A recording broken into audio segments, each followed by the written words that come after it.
Hola, mis niños y niñas, espero que se encuentren muy, pero muy bien. Quiero que todos alcen sus manitos hacia arriba.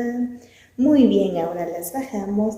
El día de hoy les he traído un hermoso tema. Es el tema de los animales. ¿Sí? ¿Todos conocen los animales? ¿Quién me dice sí? A ver, lo escucho.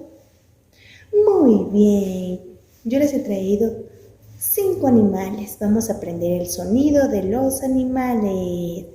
Por acá, por acá. Mire lo que tengo. Un hermoso chanchito. ¿Cómo es el chanchito? Ay, ay, ay, ay. Muy bien, todos vamos a repetir. Ay, ay, ay, ay. Muy bien, excelente. Por acá les he traído miren, una hermosa vaca. ¿Cómo hace la vaca?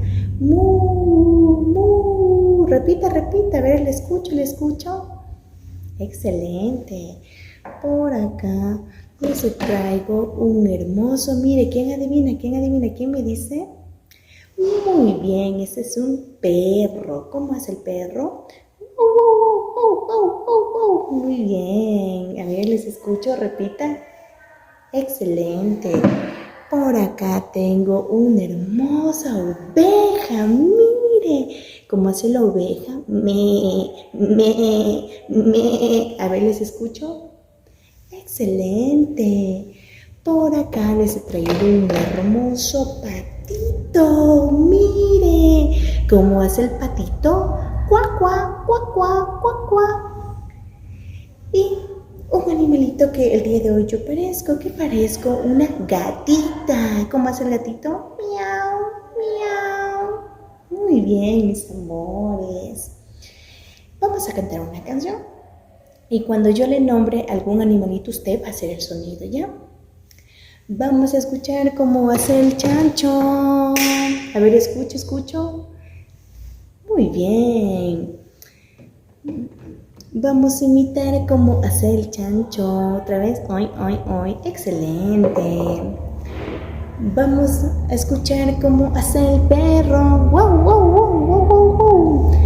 Vamos a imitar cómo hace el perro. ¿Les escucho? ¿Les escucho cómo hace el perro? Vamos a imitar cómo hace la vaca. ¡Mu! ¡Mu! Vamos a escuchar cómo imita la vaca. Muy bien, les escucho que están repitiendo. Vamos a escuchar cómo hace el pato. Cuac, cuac, cuac, cuac, cuac, cuac. Vamos a imitar cómo hace el pato. Ya, muy bien. Vamos a imitar cómo hace la oveja. Me, me. Vamos a imitar cómo hace la oveja. Muy bien, excelente, mis amores. Espero que no se olviden los sonidos de los animalitos y aprendan mucho en casa. Chao, chao. Cuídense mucho. Chao, chao. Besitos.